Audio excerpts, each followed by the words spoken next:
Quando tá assim, ainda não tá gravando, né, gente? Agora tá, prof. Agora foi. Então, vamos lá. Dando continuidade, né, vamos falar um pouquinho agora da fase do humanismo crítico. Esse humanismo crítico caracteriza, então, a terceira fase do caso brasileiro, tá? Então, aqui, percebam que, como eu falei, na segunda fase, no final da segunda fase, começou, né, teve início um momento de inquietação, de descoberta de tudo que estava contrariando, vamos assim dizer, começa a ser manifestado no final da segunda fase, né? Então, isso instala ali em 1985, gente, na fase que a gente chama de humanismo crítico, uma crise econômica no país, tá? Se instala uma crise econômica, onde extensão rural e crédito vão perdendo a importância. Tudo que estava vindo de financiamento para assistência técnica e rural passa a ficar agora de segundo plano, né? Não tem mais aquela grande importância neste momento da terceira fase do humanismo crítico, né? É uma coisa que começa a acontecer, como dizer, podemos dizer assim, uma queda, né? No processo que estava ali crescente de extensão rural, né? E de conseguir crédito. Então, se a gente parar para observar, a extensão rural, ela foi marcada até aqui por uma forte dependência financeira. O processo da primeira e segunda fase mostra muito essa questão da influência norte-americana, muito por uma questão financeira também, né? Para a gente conseguir institucionalizar a extensão rural no Brasil. Então, surge na terceira fase, na fase do humanismo crítico, uma nova proposta, tá? Onde a extensão rural passa a se pensar em extensão rural de forma a preconizar a consciência crítica nos extensionistas. Olha aí que maravilha. Com o quê? Com o planejamento participativo. Perceberam que da forma que estava sendo feita lá no começo, não estava funcionando, né? Para todos, pelo menos. Então, surge essa nova proposta, onde a ideia era trazer essa consciência crítica, né, nos extensionistas, com o chamado aí planejamento participativo, tá? A ideia, agora que a Embratel traz para inovar, é priorizar os pequenos e os médios produtores, tá bom? Então, o que foi que causou isso, né? Onde chegamos? Por que chegamos até aqui? Em decorrência principalmente do término do crédito agrícola, que era subsidiado, né? Tudo isso em função da crise, iniciou-se no país uma nova proposta de extensão rural, como eu já falei, que preconizava a construção desta consciência crítica, movido por essa situação de crise, né? Vamos assim dizer. Então, esse planejamento participativo se dava como, professora? Com base na pedagogia da libertação,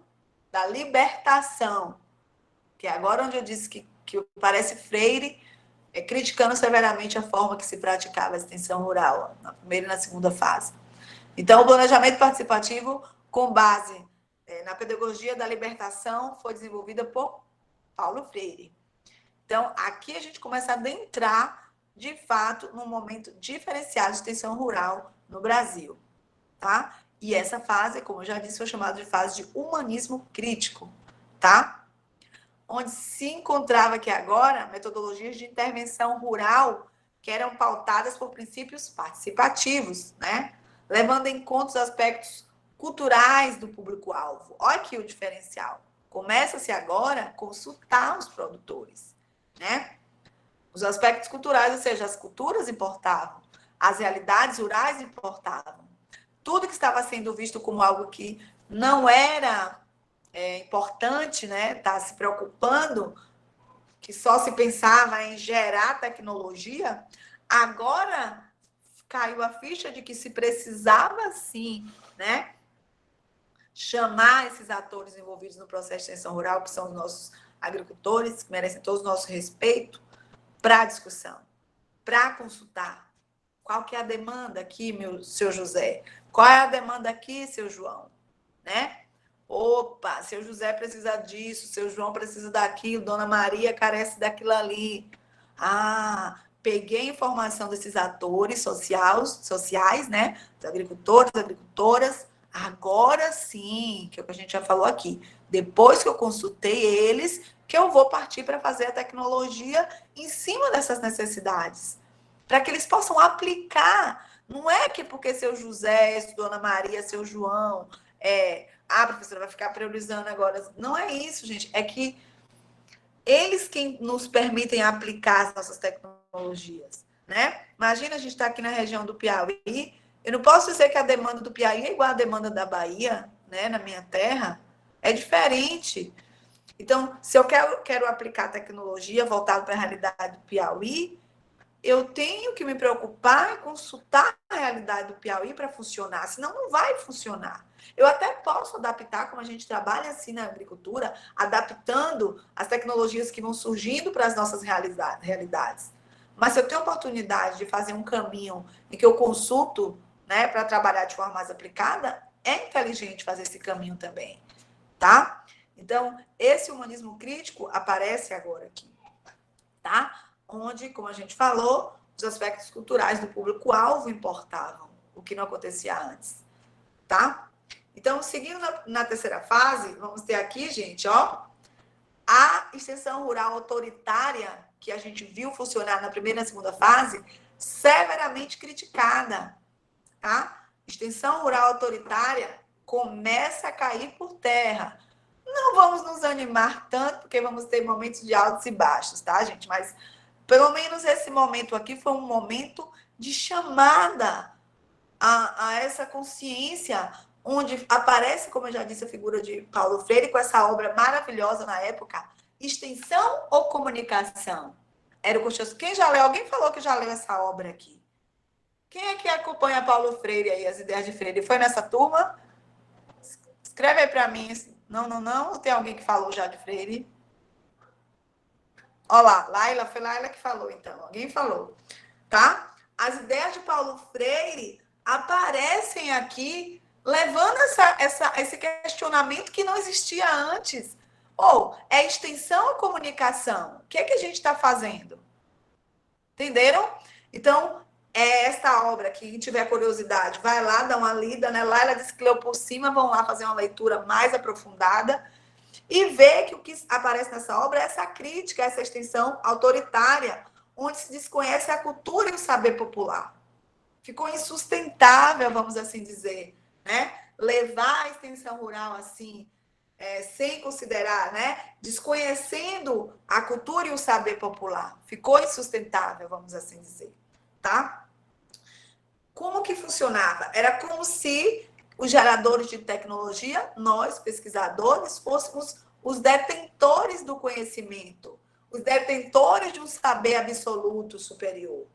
Agora, eu me pego sempre pensando assim, essa história, ela não foi inventada, né? Como eu já falei, é real, tá aqui a história que a gente tem de extensão rural.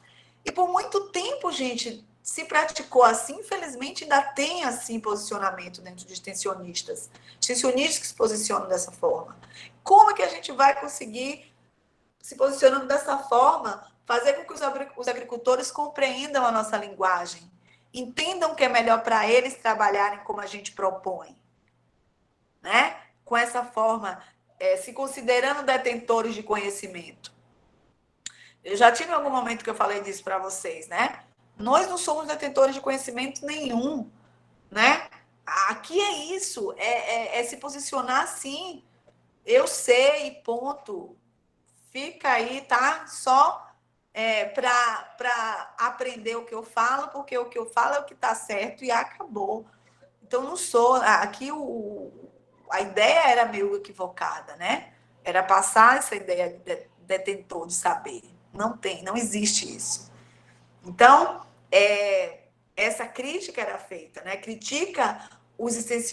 crítica era feita em cima dos extensionistas antidialógicos e mecanicistas. Essa parte é maravilhosa. Tem um material que fala disso, que esclarece muito essas questões que a gente conversou aqui no instante, né? Naquele momento da aula que a gente abriu para conversar, né? Imagina O extensionista que é antidialógico, não existe não querer dialogar, né? Que é contra o diálogo. Então, era essa questão. Era essa questão que estava na ênfase, né?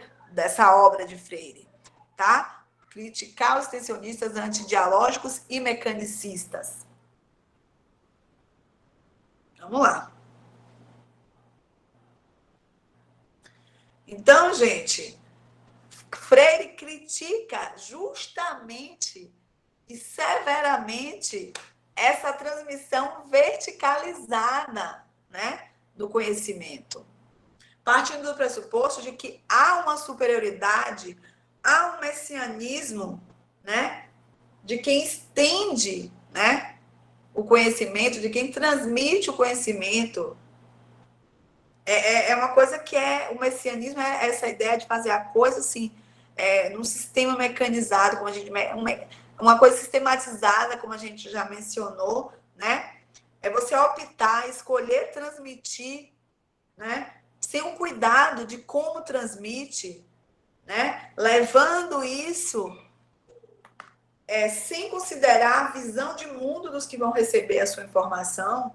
Quando a gente fala visão de mundo de que vai receber a informação, a gente tem que pensar, como eu já falei para vocês, os agricultores, eles não são alienados. A gente está falando de conhecimento que eles têm, de prática, de vivência. Então, essa crítica que Freire faz, né, que o humanismo crítico, que é a terceira fase, retrata bem, né? O humanismo crítico é esse momento de crítica mesmo feito por Paulo Freire em cima de tudo que se praticou de extensão rural no Brasil até esse momento de 1989, tá? É aquele grito de como foi falado aqui, de libertação para se tentar mudar as coisas nessa fase, tá? Então, aqui Freire traz a ideia de que quando se posiciona dessa forma, é como se considerasse esses sujeitos, né, os agricultores e as agricultoras, como sujeitos passivos no processo. Não é bem assim. Eles precisam ser vistos como ativos, com voz e vez, né?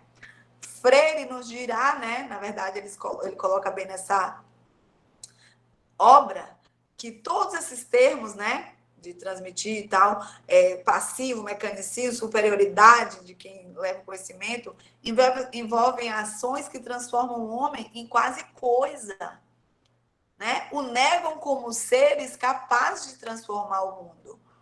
Se a gente trata as pessoas dessa forma, eu sei, então escuto e fica quieto, a gente está tratando dessa forma, né? Negando o outro como um ser capaz de transformação no mundo também. Então, essa crítica que é feita nessa terceira fase do humanismo crítico, beleza? Eu vou fazer nossa chamada, quero que vocês falem, se vocês desejarem aqui, e eu vou dar continuidade na próxima aula, porque eu não quero entrar na quarta fase, né? Eu acho que é melhor a gente entrar na quarta fase dentro do contexto que eu preparei para a aula de quarta. Então, eu quero que vocês guardem essas informações, tá? Quarta-feira eu quero que esteja na ponta da língua. O que foi para vocês em uma palavra a primeira fase, o que foi para vocês em uma palavra o que foi a segunda fase, o que foi para vocês em uma palavra o humanismo crítico. Tá bom? Tentem lembrar isso aí. Vou fazer a chamada e fiquem à vontade se desejarem fazer alguma colocação, tá? Eu vou interromper aqui a gravação antes que eu esqueça, porque eu sou dessas.